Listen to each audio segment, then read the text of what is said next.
So my number two film that shaped my view of coming of age is Empire of the Sun from 1987, directed by Steven Spielberg, starring Christian Bale, John Malkovich, Miranda Richardson, and Joe Pantoliano. The plot summary: a young English boy struggles to survive under Japanese occupation of China during World War II. For me, this movie symbolizes a big part of what coming of age is always meant to me, which is going off on your own where your parents aren't there anymore to do anything for you, and they were for your entire life up to that point, like whatever age that is, where you either leave home or maybe your parents pass away, where you no longer have that safety and security of parental support in the same way. You're in a bubble essentially as a child, much like Christian Bale's character's Jim, who's a very young boy, again living in China, in this neighborhood that's essentially just a part of England. It looks like England because the British colonizers basically created their own version of England. And then after the Japanese invade, he loses all of that, loses his parents, and has to survive on his own. And it always struck me, even when I saw this in high school, that moment was going to come where like you were going to go off on your own and that bubble was going to be burst. And that's sort of like the main theme of the film that resonated for me before I actually did go off on my own. But I was always thinking like, oh, wow, this is going to happen at some point, and kind of what that would be like for me. So I'm curious if you've seen this film, and then we can get kind of more into it. What are your thoughts on it?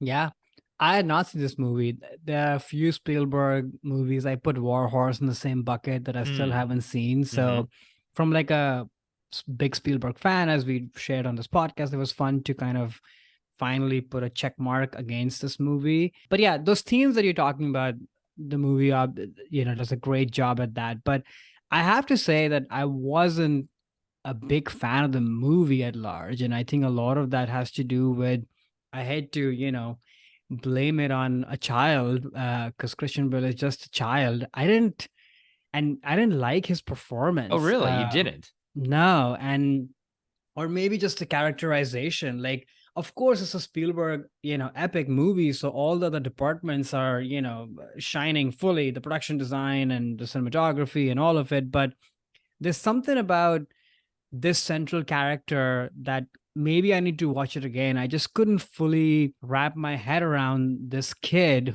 just the way maybe he's very self-guided, I suppose, but he's sort of, I don't know. I was confused by his characterization, I think. And some of it has to do with the performance as well, perhaps. But, is he struggling? Is he not? Is he happy to be on his own or not? Or is he sad? Like, there's just so much of that I just felt was kind of unclear to me. But it's a Spielberg movie, so you still, appreciate and enjoy it.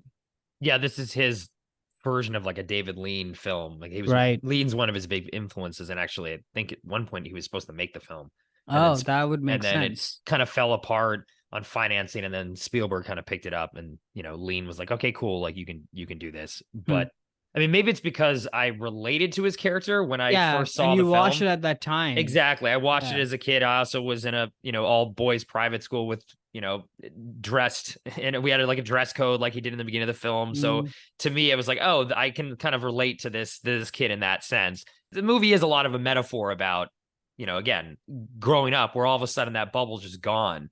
His parents he gets separated from them, and for a while has to fend for himself, which he doesn't really know how to do. And then he finds people that he thinks are surrogate parents. Like John Hmm. Malkovich is a sort of an American, I don't know what you really like, war opportunist who's around, Right. and he thinks, oh, great, this could be my new like older brother or my father figure. But then quickly, Jim finds out that John Malkovich will, get rid of him at any moment and take advantage of another kid and use him for his schemes.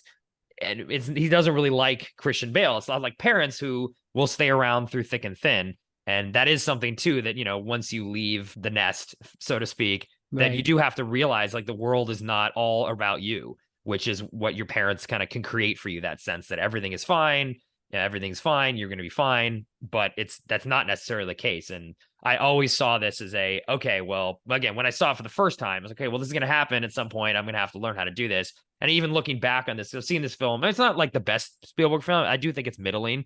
Hmm. It wasn't a big hit even at the time. I would not put it in his top 10 or 15 films. Hmm. But it's still, every time I go back and do see it again, it does put me back in that mindset of remembering what it felt like to kind of Mm. go off on your own and leave that bubble. I grew up in a suburb with, so I definitely was a suburban bubble I was in for sure.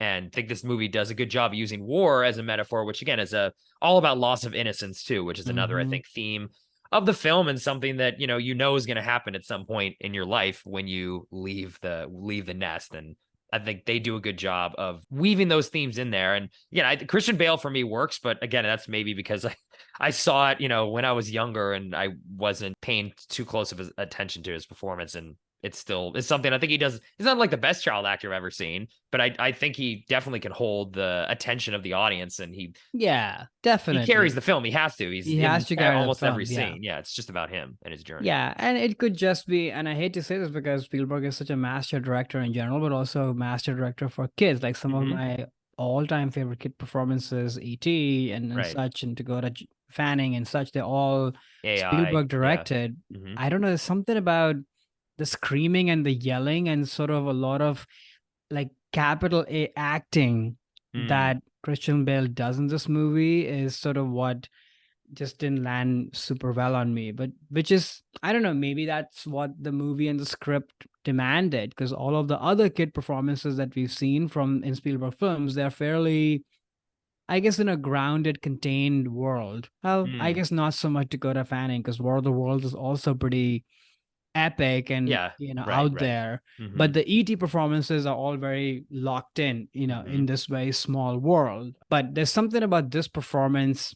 Maybe it's also because we know who Christian Bale is now, who's Right. known for his Right. deep immersion and kind of capital A acting. So Mm-hmm. maybe there's a little bit of that playing with my head too, because you can see kind of the beginnings of that. But here they're obviously very rough and very pronounced because he's just a kid, Right. of course. Right. So Right. He's still uh, learning he's his still acting. learning, but Yeah. yeah, it felt very loud and overdone to me, Mm-hmm. and that sort of took me out. And like I was saying earlier, I was unclear of sort of where this kid's character is, and maybe that's the point.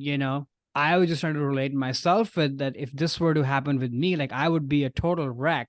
But then we'll start to figure out, okay, how do I survive? How do I move forward? Versus this kid, I never got the sense that he felt alone. That side of kind of those quieter moments where you would see somebody really struggle through this just never came through to me.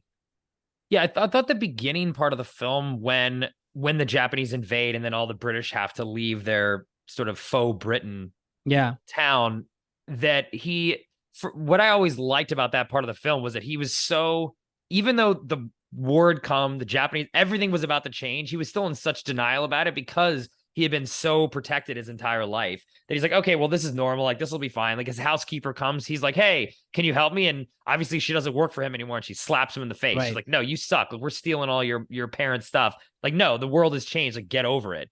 And I don't know why. Like, I always liked how he was so protected that even when this whole bubble does burst, it takes him a very long time to actually realize that, okay, that not only is it burst, but that you can never go home again. He can never go back. And the interesting thing about this character too is, that they're eventually the British put in an internment camp. And then after the war is over, they're supposedly going to go back home to England. But he was not even from England. He was born in this faux British town in Mm-hmm. Shanghai. So he literally can never go back. Like his past is completely gone.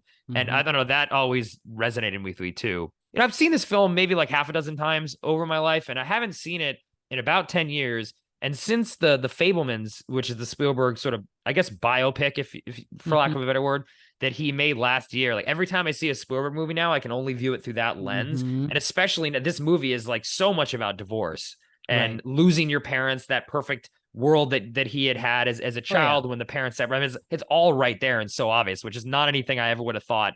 My parents were not divorced, so I was not a child of divorce. I was never something in my mind. So I never saw it through that angle. But now it's like so blatantly obvious how much he was just channeling his own emotional pain and shock and his trauma from that experience into the Jim character in this film and what the themes are. It's like, no wonder he Yeah. made this.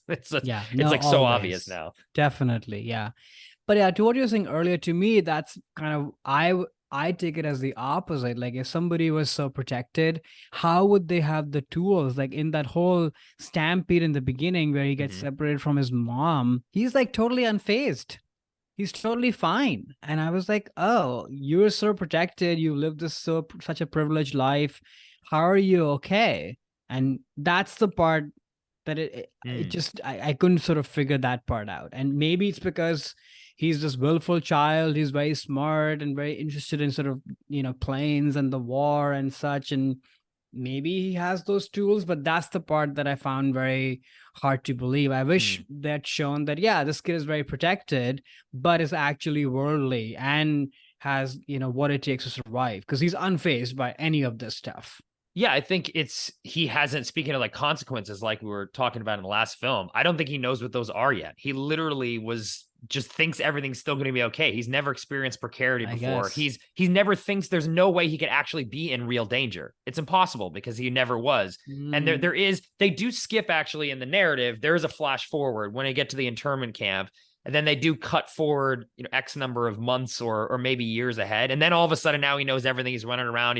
He knows all the jobs. So they do skip that part of, at least on the screen, there is no moment of like realization, or they don't focus on that, at least on screen. So I think that was a failing of the narrative and sort of seeing that arc. They like cut out a key portion of it. And all of a sudden now, okay, cut to, and now he's this worldly kid who can do all these things and runs around and knows everything. And you don't see him learning it. You just see him like denying it. And then all of a sudden now he knows everything. So that might be what you're picking up on there. There is sort of like skipping a part of his journey there. Yeah, I think that nails it exactly. Yeah, and then when you don't have that, then I think the narrative and also all the, like I was saying, Spielberg departments, at full display, it sort of felt like they're not serving the story, if you will, because they almost are better than the actual story. That's sort of how the movie felt, and maybe that's why it's sort of in that middle order, I suppose. Yeah, I mean, it didn't do well at the box office. I think now it's been looked back upon with a little bit of more of a critical. I mean, I've always enjoyed it, and I've seen it during my Spielberg class in college. I got to see it on the big screen, and it definitely you can see the lean influence a lot more when you see it in a theater than on TV. I will not defend this movie super, like, I won't go to the mat for it, but it's still, for me, really represents a lot of what, coming of age was like for me, and especially anticipating what I felt it was going to be like, because I had seen this when I was like 15 or 15, 16, age. Something like that. The themes are very strong. There's no question about that. Hey there, it's Alex. If you like the review and discussion Karan and I just had, make sure you subscribe to our channel, Movies That Shaped Us, to get full episodes. Every other Wednesday, Karan and I cover a topic around important people, places, events, and moments in our lives, and then explore it through 3 of our favorite movies. Subscribe right now, or follow our podcast on Spotify or Apple Podcasts via the link in the description below. Hope you join us for the journey.